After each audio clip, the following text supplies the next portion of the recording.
Hello friends, आज हम जीवन शैली से संबंधित बीमारियां जैसे ओबेसिटी, डायबिटीज़ और हाइपरटेंशन में आई केयर के बारे में समझने की कोशिश करेंगे।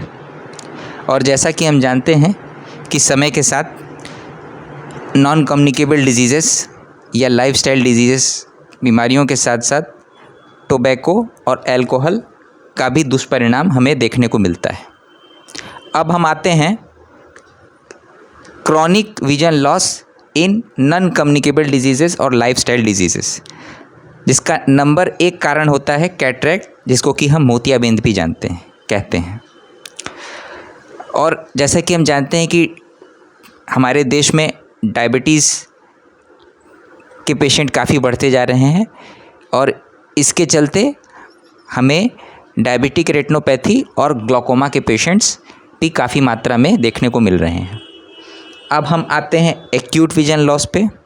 एक्यूट में हमें याद रखना है 2 बी।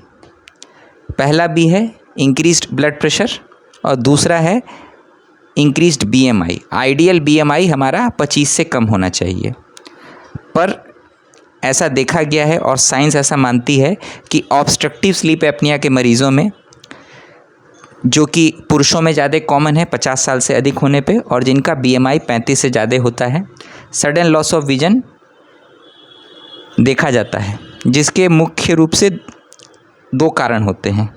एक होता है ऑप्टिक नर्व हेड इन्फार्क्ट, जिसको कि हम साइंटिफिकली NAION और नॉन आर्टरेटिक इस्चेमिक ऑप्टिक न्यूरोपैथी भी कहते हैं, और दूसरा होता है रेटिनल वेन ऑक्लूजन। सो इन सब से बचाव के लिए हमें अपनी जीवन शैली को दुरुस्त रखना चाहिए और नियमित व्यायाम करना चाहिए, ताकि हम अपने ओबेसिटी, डायबिटीज़ और हाइपरटेंशन को कंट्रोल रख सकें और इससे बचाव कर सकें। और इसके अलावा हमें टोबैको और अल्कोहल से भी दूरी बना के रखनी चाहिए। धन्यवाद।